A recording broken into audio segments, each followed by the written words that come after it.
because this is 2021. TikTok's not here yet. Instagram's just pictures. There's no reels. So it's just like, I was like, oh, that's all I have to focus on is like photography. I just have to get good at that.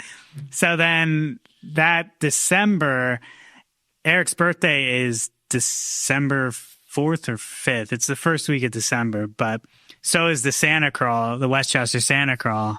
So we went down and, I went down and, celebrated his birthday, obviously. And we went on the Santa Crawl, and the Santa Crawl starts at Barnaby's, I think. Yeah. But we were sitting there at the bar having our first beer, and he just pitched Berks County Views to me. He's like, do you want to take that over? Yeah. You want to start that? So we made the account right there, right like 5 minutes before the call started.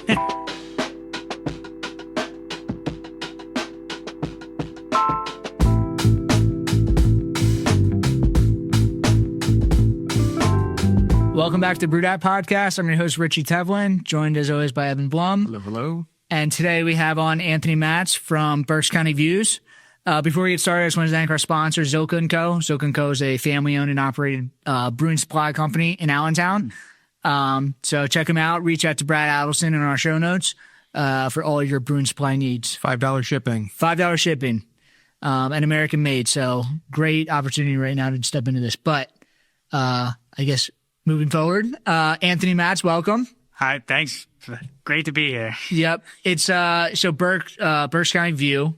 Yep. It's you. Yep. I think a lot of people, kind of know what Berks County View is. If they don't follow Berks County View, they've definitely seen some of the content you've done because it was all over the internet. Yeah. So we had to talk to the man behind the account.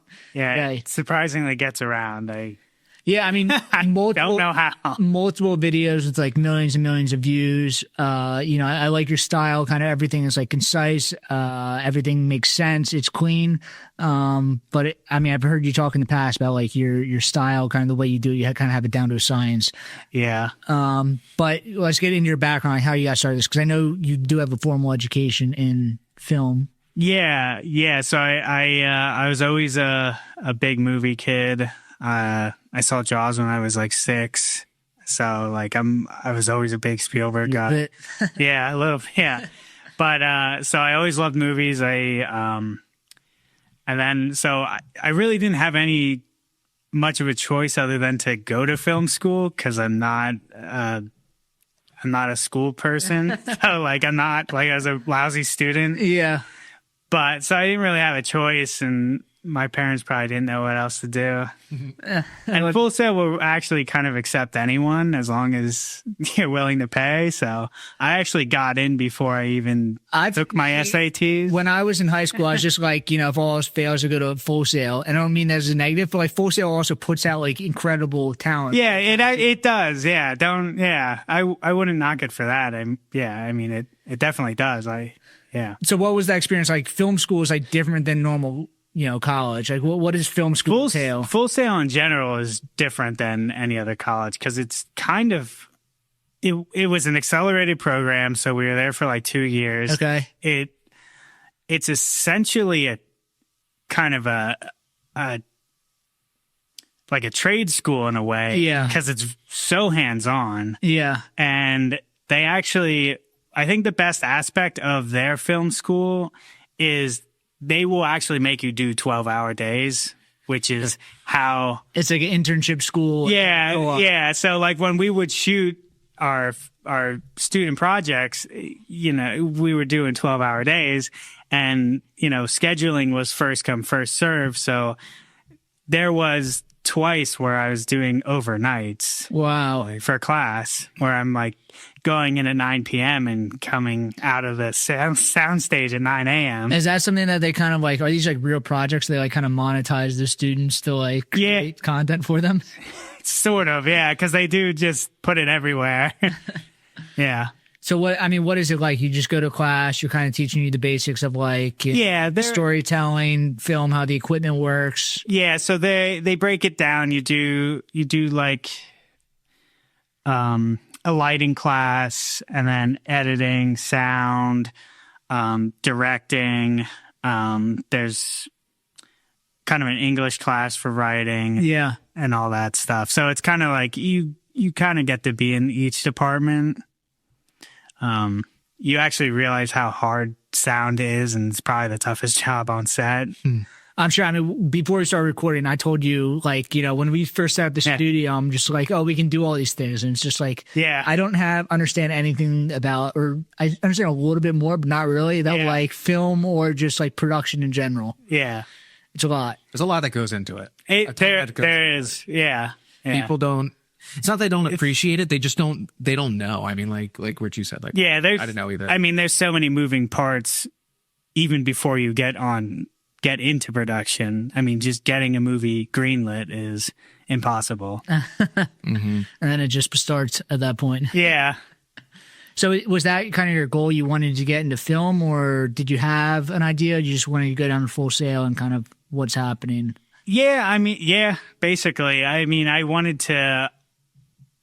I wrote most of the time through high school. Like in my free time, I was writing a lot of different scripts. What, like scripts or books or no scripts, like movie scripts. Did you make them or? I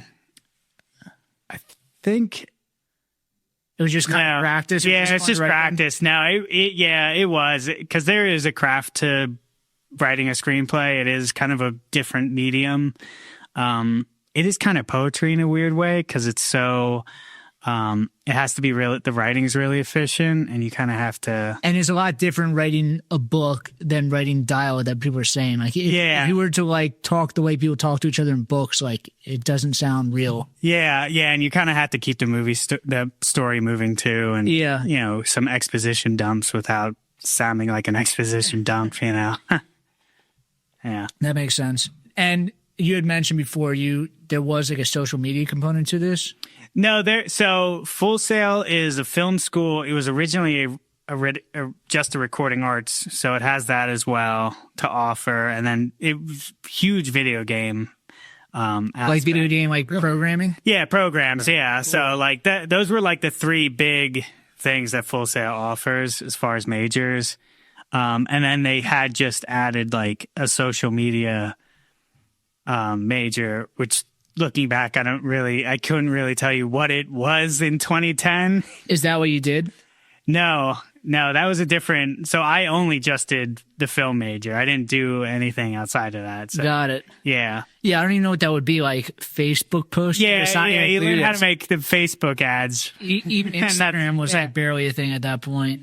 No, Instagram, we all hopped on Instagram like 2011, 2012. Yeah. It's really, That's so different. And it was not really businesses at that point. It was just like, here's a filtered picture of myself. Yeah. It's really all it was. That's funny. Yeah. So you went through Full Sail, you graduated. Yeah. What did you kind of do after that? You jumped into the industry? So I actually got to work on a movie while I was down in Florida, which was cool.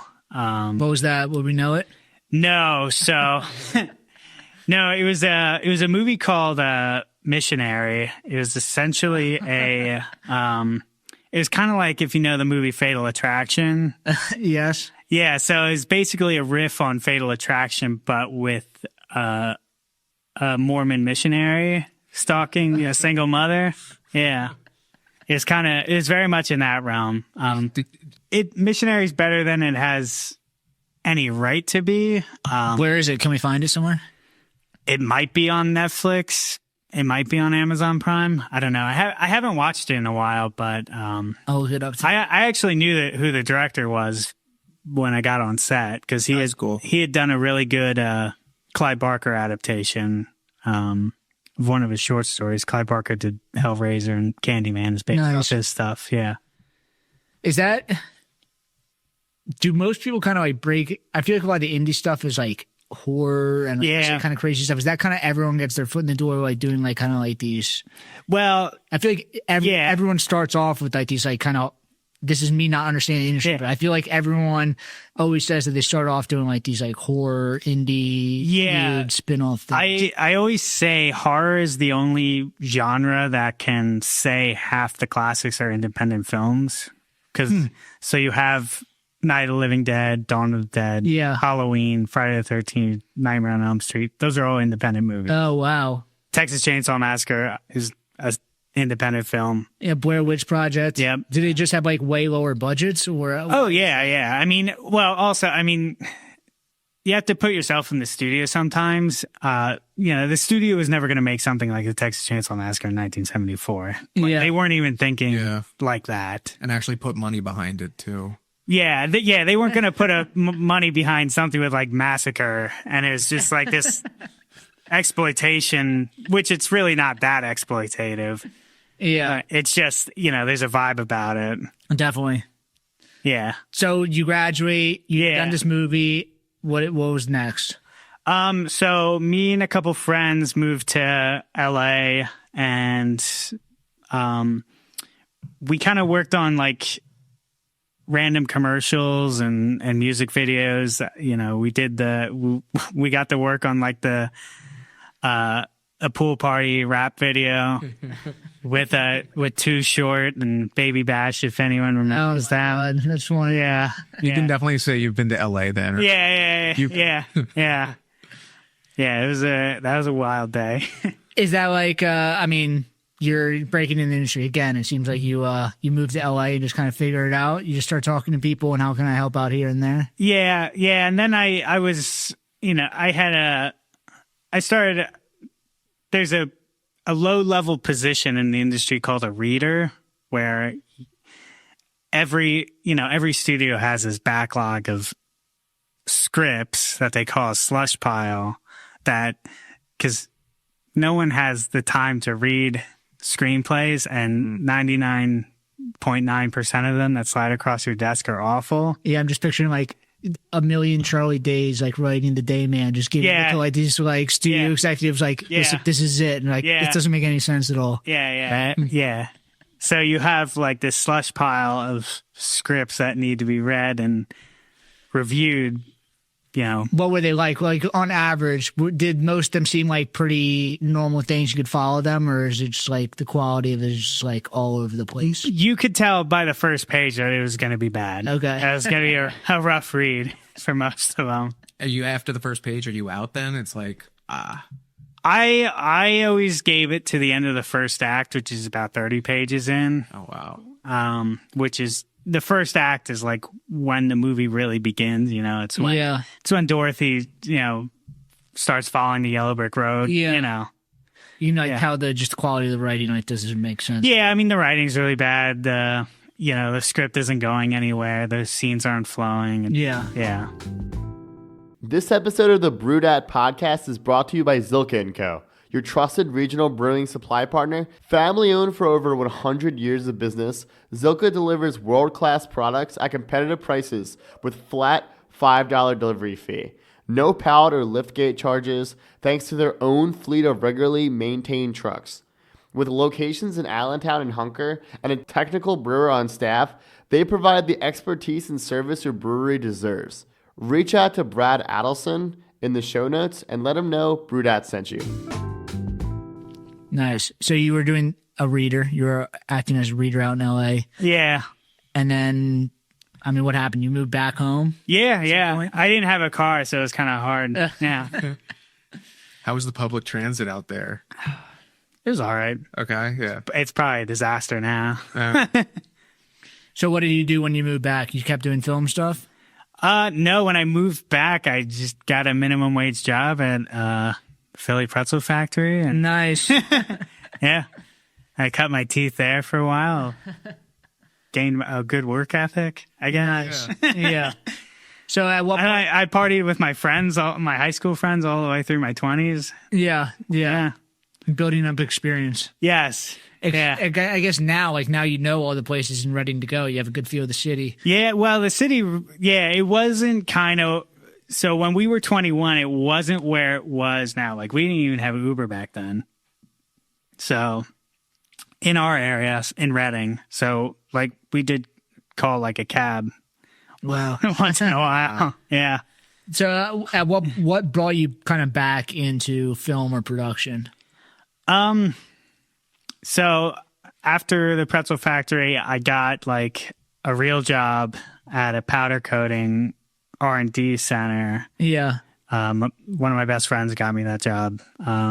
but I did that for a couple years, and then it was just kind of like, what am I going to do? Am I going to do this forever, or what am I going to do? I have to gamble on something here. Yeah. And then I got dinner at this place called Brewers, which is a great spot back home, with one of my other best friends. Yeah. You know, all my high school friends, we all still talk, hang out, luckily. Yeah. But he was working at a truck leasing place called Penske. Yep. But that's where he met Westchester Views. They worked together there before he had started Westchester Views, and they became good friends. Cool. But he knew, like, when we had this dinner, Westchester Views had already started, and it gained a lot of traction. And at that point, and my friend just told me, he's like, I have this buddy who's like doing this Westchester Views thing, and we're going to the beach in like July. You should come and hang out. I got to meet this guy because he knows that you know how to do like production, so he's just like, I'm not like I never considered myself like a production guy. I did do a lot of like grip and electrical work, which is, you know, setting up the lights and everything, but I always had a visual eye. I think horror is like a very visceral storytelling medium. Yeah. So it's Halloween shot like very well. Mm-hmm. So and same with Jaws and, you know, Alien, obviously, you know, these are very visually told stories. They don't have a lot of, you know, Alien really doesn't need any dialogue to tell its story. Yeah. The artistic way, like you don't need words. The camera does all the work. Yeah. In horror, really, yeah. And I guess that kind of makes sense with the style that you're shooting. Like you're not. A lot of people talk over it. You're not talking over. Yeah, I'm what's called a faceless account.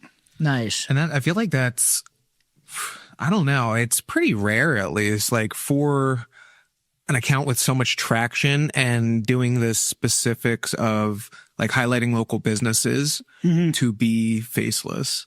Yeah. Yeah. It's like kind of an anomaly, and it's, you shoot very differently than like most of the other, like, I guess influencers. Yeah. Is that the right word you would say for your content? I just call myself a content creator. I don't, I'm not influencing anyone because I'm not in the video or anything. Like I'm kind of behind the scenes, being invisible. Yeah. So who's the Westchester Views guy? His name's Erik Weber. Okay. You should ask him to be on this podcast. He'll never do it though. He can't do, he did, my friends on the Boozy Mutt. Allison. Yeah, I was on that show. Yep. So they have a shitload of views. That's like, I think today was like, there's like a million and a half views or something like that. Yeah, that was awesome. Yeah, they've done a great job with that. That was definitely one of my favorite things I've done since starting this. That was definitely one of my favorite shoots to be a part of that. It's a different type of shoot too, because I think Allison like is explaining a little bit about the actual Boozy Mutt too. Like, yeah, it's so. It was the hardest part about that shoot was actually shooting the food content, because you have all these dogs running around doing whatever they want because it's their bar, really. And like you have to like, you know, Erik would be shooting the food and I'd be like walking, you know, making sure the dogs aren't jumping up on the table. I used to work there, and you know, you go to a bar, sometimes like, all right, this is a problem person. Yeah. Like, you know who the fat dogs are there. Like, yeah. You know, the dogs, like the food comes out, like, you know, where's this dog coming from? Yeah. Yeah. But yeah, so you met Erik. Yeah. You went on vacation with him to the beach, and we met and spent a week together in the same house. So it kind of, and just drank the whole time, and you know, went out every night. It was fun. And but you picked his brain, or did you guys come out like, hey, I'm just kind of looking for something different? This is I had deleted Instagram at that point. Like I wasn't really on social media. I didn't have a Facebook either. Yeah. Oh wow. So I had downloaded Instagram like maybe the day before we went on vacation because I'm kind of like a last minute guy sometimes. Yeah. But that's just, I don't know. That's how I was all through school too. Yeah.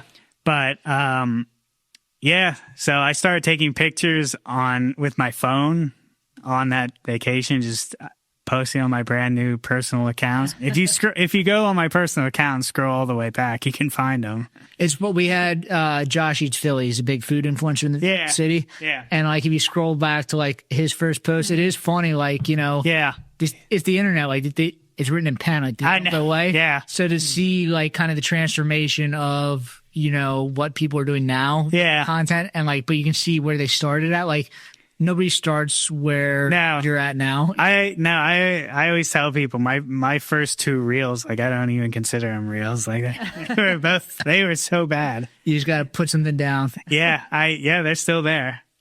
So after that weekend, I guess you came back and you're like, let me try to do something. Like, we'll call basically a spinoff of Westchester Views. No, so that didn't even happen yet. Like so that was July of 2021. And then I came home and I got a camera and I just started kind of practicing, kind of figuring out photography. Yeah. Because this is 2021. TikTok's not here yet. Instagram's just pictures. There's no reels. So it's just like, I was like, oh, that's all I have to focus on is like photography. I just have to get good at that. So then that December, Erik's birthday is December 4th or 5th. It's the first week of December, but so is the Santa Crawl, the Westchester Santa Crawl. So we went down and I went down and, celebrated his birthday, obviously. And we went on Santa Crawl. And the Santa Crawl starts at Barnaby's, I think. Yeah. But we were sitting there at the bar having our first beer, and he just pitched Berks County Views to me. He's like, do you want to take that over? Yeah. You want to start that? So we made the account right there, right like 5 minutes before the call started. Did you post on it that day too? I just put the profile picture on, and that was it. I didn't really think much of it. Yeah. And then we just went on the crawl. And then I woke up the next morning and was like, are we really doing this? It's one of those moments. He's just like, is this real? What do I actually have to do this now? Yeah, you turned a drunk plan into a real thing. Yeah. It's very rare. Yeah, I know. Yeah. Yes. So what, you just went home and you just like started pumping out content, or like, did you? Yeah, we went to, we didn't talk about it all. And then we went to brunch and got a few drinks, and he just brought it up to my buddy that introduced us. He went on the crawl with us, and he just turned to him and he's like, yeah, we're doing Berks County Views. Matzy's going to take it over. He's going to do it. It's just like, okay. So yeah, you went home and just like. I just went home on Monday. Woke up on Monday. I was like, I guess I got to post today. And did you try to like emulate what they were doing with Westchester Views? Like kind of same type of content, or was it like you're doing it like your style?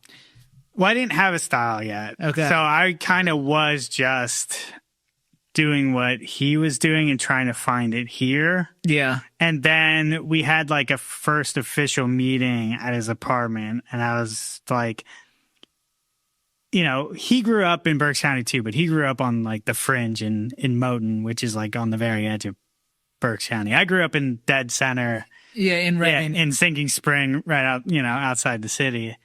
So I have a better idea of the county than he does. Yeah. Yeah. So I was just like, right away, I was like, this is going to be a different page. Yeah. Because Berks County and Westchester is so different from each other. It's such a different vibe. So I'm selling beer in the city, like city-based brewery, but like the accounts that are suburb breweries, especially as they go further out towards Reading. Yeah. And then like up north towards Allentown, it's like, it's a completely different customer base. Yeah. They use different social media pages. They're looking for different content. They're looking for different things in the product. It is completely different customer. Yeah. Yeah. I was just like, the page has to be cool, because like Westchester Views is like very scenic and and beautiful and surreal and everything. Yeah. And it's just like Berks County has to be kind of different. It has to be cool, but it has to be like a very less pretentious Instagram page Definitely. than what most influencers are doing. Yeah. Salt of the earth. But yeah, exactly. It's just like it has to be a little more blue collar, a little more. Well, it feels like that. Like when you look at it, it's like it's not just like all fancy high end restaurants. It's not like the cool new trendy things. It's they're all over the place. Like ribbon cutting ceremonies for all types of businesses. Yeah, you're like showing different food drives or like different events, other things. Like basically like a full encompassing thing of like this is happening in Reading. And that was the other thing. And that the events was important too because Westchester's such a college town and Berks County is like really great for like young families with young kids. Yeah. So that was like the other thing. I mean, you say you're not an influencer, but you could solely look at your account and have too many things to do. Like you could just base all your plans, all your social plans off like what's happening next week and this weekend off what your page is. Yeah. And you could just do that and have a lot of fun. Like how it seems like there's so many things going on. Like, are you just kind of plugged into every single event that's going on? Like, how do you pick and choose that? Like, it's kind of like what you're interested in. Yeah, I mean, it's really just how it falls on my schedule. Okay, that's really what it is. Like, are you out is it an everyday thing where you're out filming content? Do you try to like schedule yourself? Like, okay, I'm gonna film on Mondays, Tuesdays, Wednesdays, etc. Monday's definitely the most lax day, but yeah, I am. You know, I also run the Visit West Reading page, and I live in West Reading. So sometimes I could just walk outside and get something quick. Yeah. So you kind of like took this and ran with it. Like he had Westchester views. Yeah. And then you just started to create your own, like, how often were you posting in the beginning? Like every day, at least 6 times a week. And wow. Yeah. So I kind of hit the ground running. And it immediately, like when you guys started, like reels were starting, like reels. It was 6 months into Berks County views that reels started. Okay. And did you jump on that train right away? As soon as I learned how to do them, I did. But it was just kind of like, it was something new to learn. There was a learning curve behind it for sure, but it was, I wanted to do it. I wasn't resistant to it because it was just like, oh, I'm just filming random stuff now. Do you think that the reels, I mean, I know it's hard because there's more content than just like a still picture, but do you think it's easier in a way that it's not just like, because almost for the picture, you need to capture the whole story in one picture, where the film, like you can like kind of break it up into different things. Yeah. I think filming the reel is probably less time consuming. And then you have to edit it and put it together. Yeah. I mean, but you went to film school and like you said, like your main thing, like I wasn't an editor though. You were an editor, but you were writing stories. So like, do you go into these accounts and you're just like, this is kind of how I know what shots I need to get. Okay. To make it, to finish the reel, to make it a full reel. Yeah. Yeah. So you started posting on these things, and your account is like essentially like a business account. Like accounts come to you and they pay you to kind of like be featured on your page. Yeah. Yeah. But at what point, where does it switch over from like you're just like filming stuff to create this page to then it comes like people are then paying you or reaching out to you? That would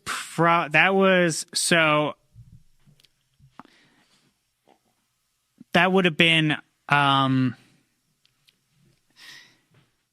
trying to think. Like, is it a follower count, or is it just like they have to see so much like the quality of your content where there's like, all right, can you put something together for me?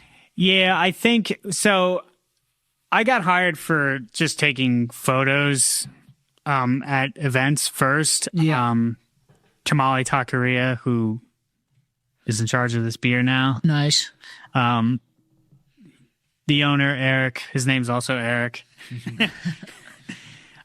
He reached out to me. We met at an event. I had never been to his restaurant, Comalli Taqueria, but we met randomly one night, and I told him what I was doing, and we were a little similar. And then he emailed me and asked if I could take pictures of his first Cinco de Mayo party at his restaurant, because he's in an alleyway, so he has a nice lot and then picnic tables and space for a DJ and music and everything.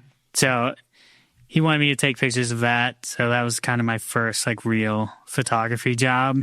And I guess, do you do mostly events, or do you do product photography also, where it's just No, I don't do product photography. It's mostly events. Mm-hmm. I know you do real estate also. Yeah, some real estate and then food. Cool. Yeah.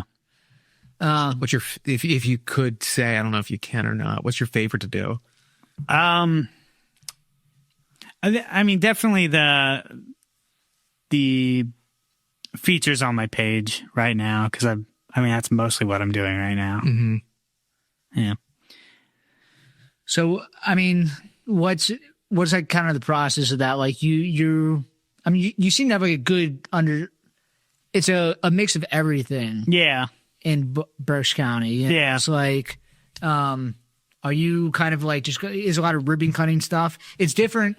Well, I work with the Greater Reading Chamber, so oh, cool. That's where that's coming from. When did that come about? They reached out to you, or just you want to? No, they reached out to me. That's very cool, because now the start of everybody is yeah. You get.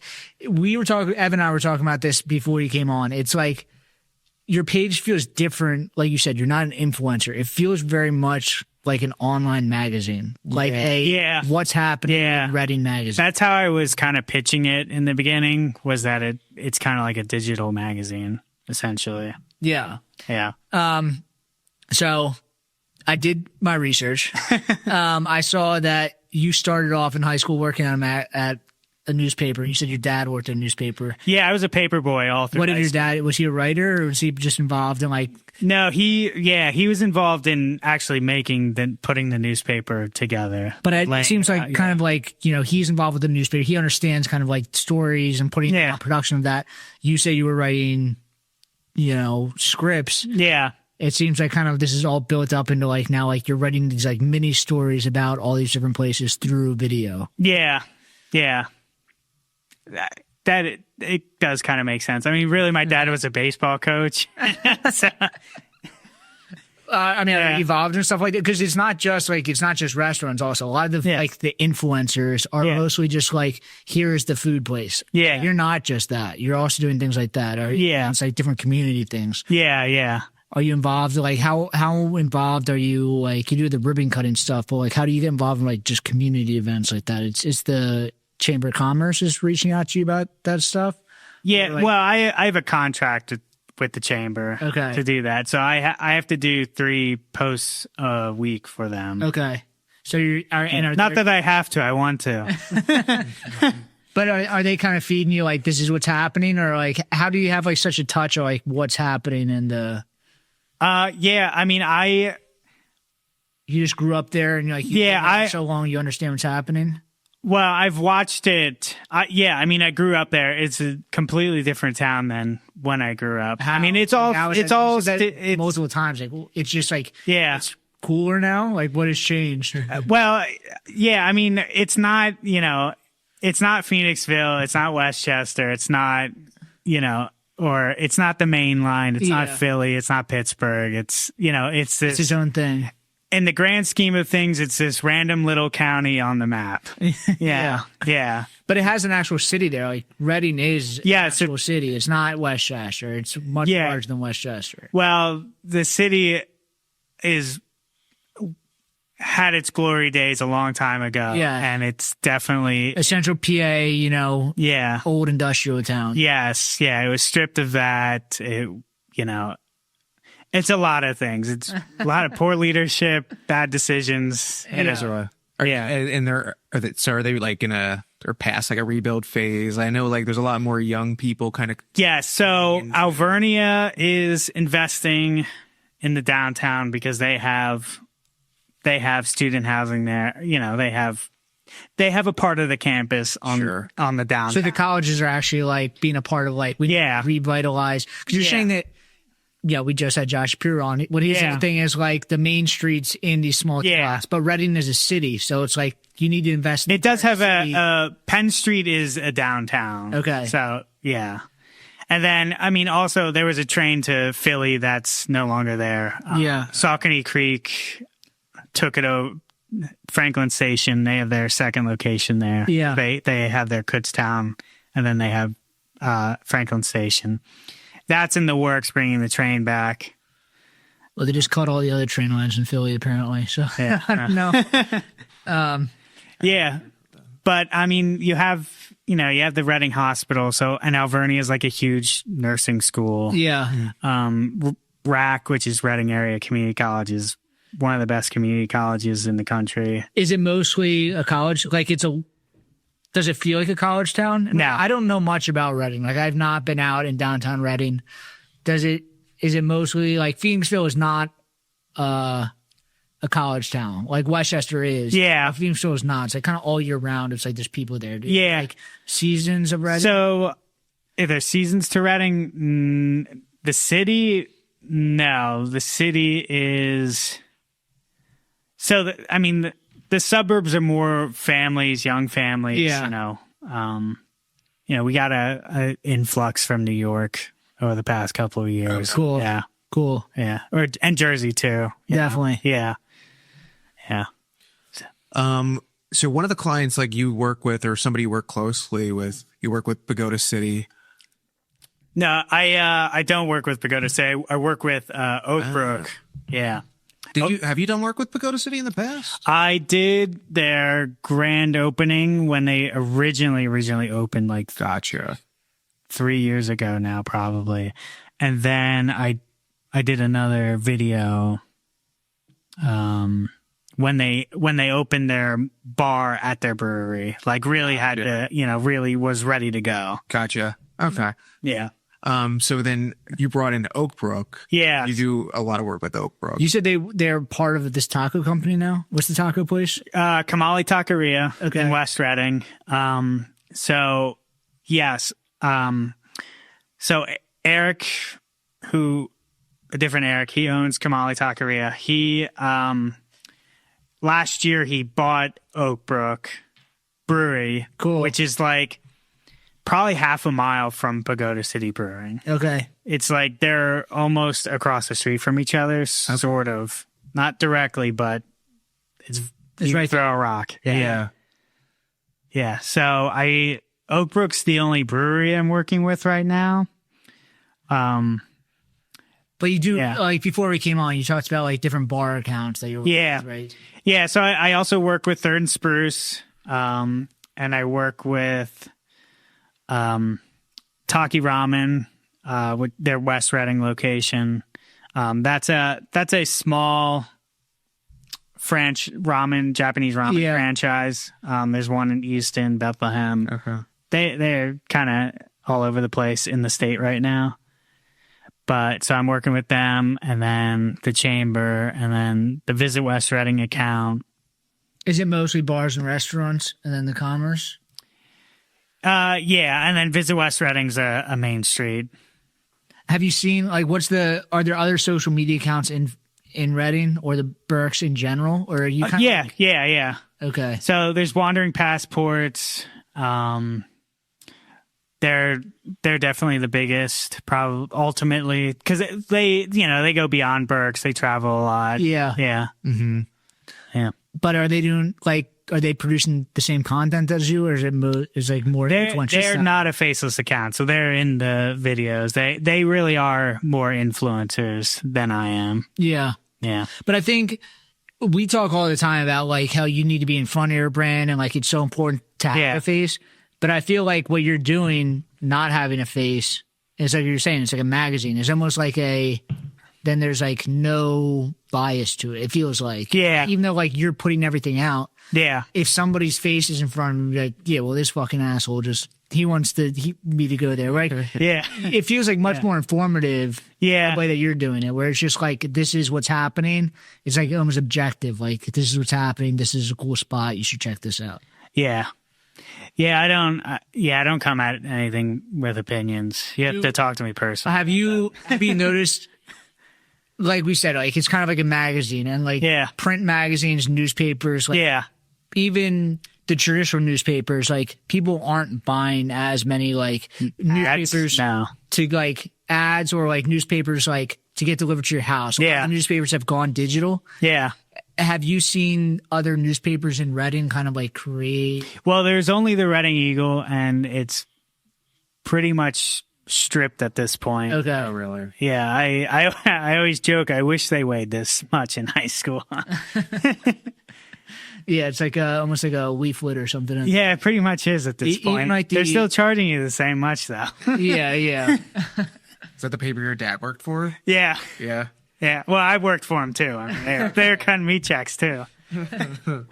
But it's all those places have kind of evolved. I have a friend that's he's a sports writer a beat writer for Penn State football. Okay, and he has a huge Penn State football podcast. But it's almost like his job. Like, yes, he's writing articles all the time. Yeah. But now he's become a professional podcaster. Yeah. It's like you have to be on these other things. Yeah. You've kind of come into this space and like kind of taken over like. Some of these people just haven't evolved into the people that are making the newspapers. They're now putting their attention on you. Well, I think that's why the chamber reached out to me because they have a magazine called Meet Greater Reading, and that's the Instagram account that I run for them. Cool. So that account's hit the jackpot a couple times. I grew really fast. What's you got the secret sauce. I don't have the secret sauce. Can you tell like what is like before you put it out, you're like, this is going to be good or not? Once in a while, I'll know. Okay. Yeah. I'll be like, I know what's because I don't get it. Because sometimes we'll put something out. I'm like, this. I always tell people it's a gamble. You're just going into a casino and pulling a lever and seeing what happens. Yes. Yeah. I mean, like giant black box. Yeah. A handful of times, like our best video we've ever done on the BrewedAt page. It was Succession Fermentory. Yeah. And I guess it was the history involved in it too. Yeah. But like and Cole's Buttery Boys. Cole's Buttery Boys. Would I have thought that video would have been like solid? Like, yeah, but I didn't think it was going to get. Yeah. I think it was like 300, 400,000. Oh yeah. There's crazy. Yeah, there's videos that I've done that I'm like, okay. Are you seeing like trends? Like, do they have people in them? Do they have like certain music or like, is there? Yeah, I mean, definitely the voiceover definitely helps. Is your Spotify just filled with like, no, use this song? I don't even look. I don't look at Spotify. I do look at the top 50 trending on Instagram. Okay. But I don't use Spotify for that. Got it. Yeah. So you said you hadn't done editing, but now like, a lot of the videos are much more editing heavy. What is that, Brock? Do you use CapCut? Is that like... Yeah, CapCut, yeah. Is it like kind of everyone use that now? It's like a free... Yeah, so it was kind of a war between VN and CapCut. Yeah. And I just noticed with VN when I would export, the image quality would go down. Yeah. So, because I was flipping back and forth between the two, just kind of comparing the two, and CapCut's is better. And you're doing it all on your phone? Yeah. It's crazy. It's crazy. I mean, it's like people like, we just had, I guess they didn't come on before you, but Enterprise Sports, like their videos get like an insane, like millions of views every single time they post. Yeah. And they're just like creating content, filming it, everything on their phone and just editing it on their phone, which like, is crazy. 15 years ago, it's like you would never I know. so much. Yeah.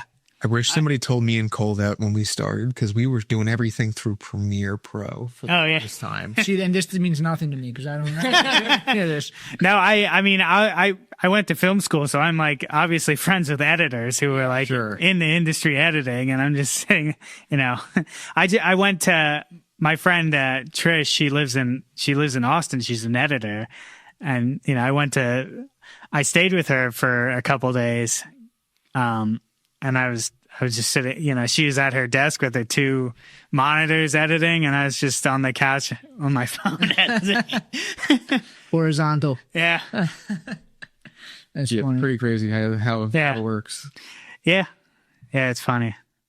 So are you, what sort of like, I mean, you have the storytelling. What sort of narrative, or do you try to like kind of, you film everything and then like you kind of like put together a narrative of like, yeah, I mean, when I first started doing this, I was filming everything, and I would like trying to upload 50 clips, and you know, now it's like maybe 20 clips that I'm uploading. Yeah, I know what I need now. Yeah, but you go in and you're just like, you kind of have a list of things like, all right, before you walk in, like something like this. Yeah, like people will be like, oh, why don't you get a shot of that? I was like, that's not even going to make the cut. I'm not sure. Because, I mean, the first rule of editing really is like kill your darlings. Like that's kind of an industry like quote. What's that? I mean, it's just like you can't love everything. Yeah, I mean, you can't keep everything. You know, you gotta make sacrifices sometimes for the good of the movie or whatever. Yeah. Yeah. Yeah, my girlfriend's a photographer, and she took sometimes she's just like, all right, go through and try to like pre-select these pictures. She doesn't do it anymore because the first 2 times she's just like, no, this is the worst pre-selection ever. Yeah. But it's like, you know, oh, what, through AI, like pre-select? Well, no, it was me trying to pre-select. Like, it doesn't make any sense. I don't know what I'm doing. But it's like, you know, that was something that I never thought about, like, you know, like the B-roll, and like you are filming all these things, but like you're only using a certain percentage of them. And, like, you need to kind of like figure out, like, you know, cut out, but like I would just what do you need? Exactly. And because I don't understand that, like, I would just take way too many pictures, way too much film. Yeah. Where like you've kind of done it enough where you know what you need to do. Yeah. Dude, one thing I will say, like, I've gotten really good at that with the podcast clips, because there's like maybe we'll make a really good one out of this, but you have such a, like, I guess 30 seconds of a story to tell. Yeah. Like, for the most part. And even like specific words, cutting down on words, like tell more of a story. Yeah. You could just put together something like almost beautiful. It's kind of crazy. What's your idea about timing? What we're doing is like a long form thing. Yeah. Like a lot of our, I don't mean to like talk inside baseball, but like a lot of our stuff is like longer form stuff, which I like because it's like, it's kind of different. But are you filming specifically like for this could fit both Instagram and TikTok, so it's very short and very to the point, or are you trying to like tell a story? Like, how does it? I mean, I'm thinking of both. Because I've seen videos you post like, here's 7 seconds of this. Yeah, like even if the text. So that's a filler. That's what I call a filler post. That's just that's if I don't have anything else that day, and I just post. I clicked on it because I'm like, it was different. I was just like, all right, let's see 7 seconds of this. Yeah, how much information can you get in 7 seconds? And it was a lot. I kind of understood. Yeah, that's when you just take a couple scraps and tie them together. Awesome, you got it. Yeah, 7 seconds and. I even like you do like a rainy day in in like Berks or I see them, I guess, on both accounts too. The Westchester ones. Yeah. So I mean, I do some. I will like pop in on his page and be like, "What did he do today?" And you know, sometimes I will just go out and do the same thing. Well, it is keeps it consistent. Yeah, it's also giving a wider range. Like, here's a rainy day. Like, here's a filler post makes it feel almost more real. Like, it feels like, all right, this community is just like, this is what a normal life is. I mean, a very accelerated life where you do 6 things every single week is, but like, you know, it feels like, you know, like I said, you could follow what you're doing and like, just have fun, just find exactly what you're doing. Yeah. So what's this other beer? Oh, so this is By the Weekend. So in West Reading, the alleyway is Comalli Taqueria, and then my apartment, and then the alleyway. And then go down here, and you're on the main strip, the main avenue. Penn? Yeah, Penn Avenue. This is actually the owner of Fresh, Okay. which is a brunch lunch spot on the 600 block. But a couple months ago, he just came out with this. Didn't really make, didn't tell me or anyone. It just kind of popped up one day. Yeah. Yeah. It's like having a beer company. He just texted me one day. He's like, "Come try these beers." I was like, "What beers?" My beers. The ones I made and canned and labeled already. So you're the Reading guy. You're the Berks guy. Yeah. Can you give us some recommendations. We have Oakbrook. Yeah. We have Pagoda City. We have now New Street or By the Weekend. By the Weekend, yeah. What are your recommendations as far as breweries in Reading? What are your recommendations as far as bars, restaurants? So, yeah, bars. So Third and Spruce has really become the young people bar. Like I said, I don't go on Reading, but their Instagram looks like a very fun place. They got Thank DJs, live music. It looks fun. Thank you. Yeah, that's me. But yes, it looks very fun. Yeah, I mean that was kind of the fun of taking over that account, was that it's not just a bar, it's not just a restaurant. It's Fridays and Saturday nights are crazy. Yeah. Yeah, my DJ friend. It reminds me of it looks almost like if you've been to Phoenixville Bistro. Yeah. I love that spot. Yeah. Did you ever go to Club 212? No, I haven't. It was the old. So now it's just like the second floor. Yeah. But it used to be like just a blackout college bar on top, and it was the craziest place. I like the syringe shots and Jello shots. Yeah. It's just like, this doesn't belong in Phoenixville, but it was fun. Yeah. It wasn't Third and Spruce. Yeah. Does not look like that, but it was kind of like, it was more of like a club, more fun vibe. Yeah. It's like a bar. Yeah. So I mean, that's the second floor is we call the loft, but that's kind of, You got to give it a different name. yeah. Actually, when I started, it had its own Instagram account. No, that's what I'm saying. It's like you have to, like, if you like have a second floor, you have to give it like a cool name. It's like it sounds like exclusive or different. Yeah. So what are the other spots? So I mean, Third and Spruce, it's actually been around for a long time, and it was the spot everyone went to back in the 80s, like when my parents were like in their early 20s. That age group. And then it kind of lost its thunder for a while, but now it's back. When I was in my 20s, like, it was Railroad House and Beverly Hills Tavern, Legends. Are these all by Penn Street?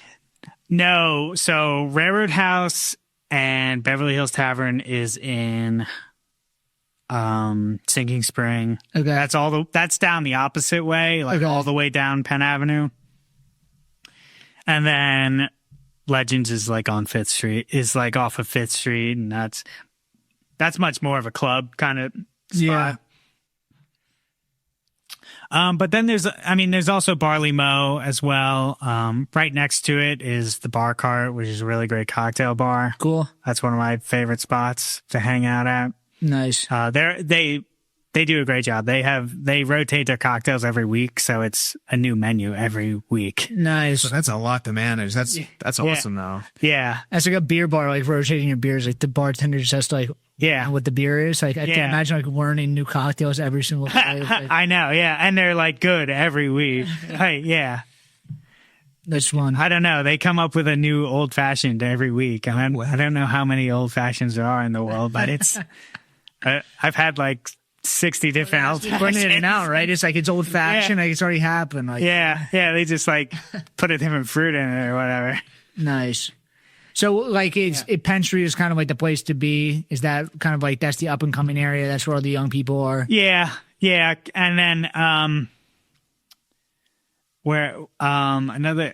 actually just went to this place called Luna in the city. That was really cool. That was a good spot.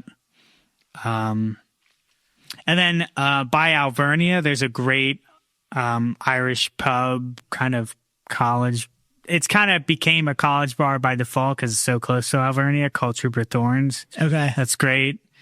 They also have a great brunch.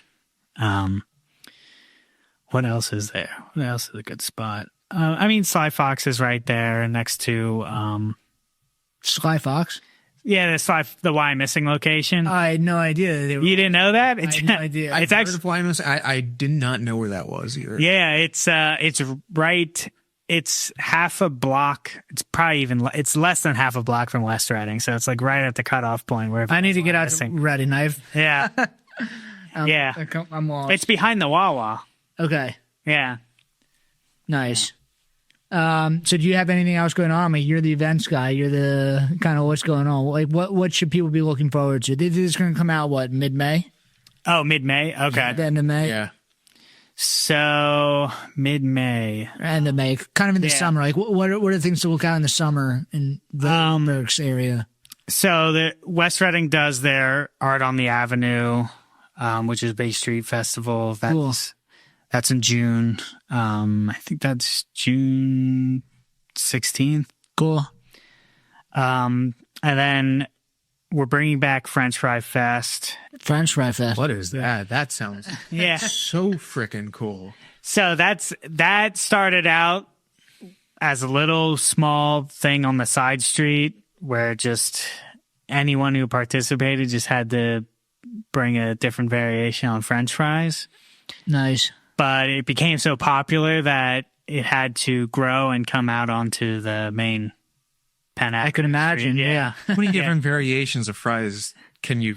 It doesn't matter. It's whatever it's whatever the restaurants come up with, whatever they want to throw on top. Curly fries, waffle fries. Yeah, yeah, yeah. Well, Comalli always does these. Their waffle fry nachos, and it's oh my God, just this insane platter. You call it like Irish nachos, right? Yeah, I mean, someone can do that. Yeah, that's good. Nice. So I guess we can follow you at Berks County Views. Yeah. And then West Reading Views. Like, what are the visit West Reading? Visit West Reading. Meet Greater Reading. Cool. Yeah. Nice. Do you have anything else to plug? Anything else to plug? I'm going to be on the BrewedAt podcast. There you go. Sweet, man. Yeah. Cool. Well, thank you for coming on. Yeah, of course. Thanks follow for having us me. on Instagram. Yeah. And follow us at BrewedAt, at the BrewedAt podcast. I'm going to start saying, we're going to put in here, rate us on Spotify. Give us a 5-star rating. Let's see what happens. 5-star rating, subscribe on YouTube, all that jazz. We'll see you guys next week. Thank you. All right. It's cool. Thanks. Yep. Thanks for coming on.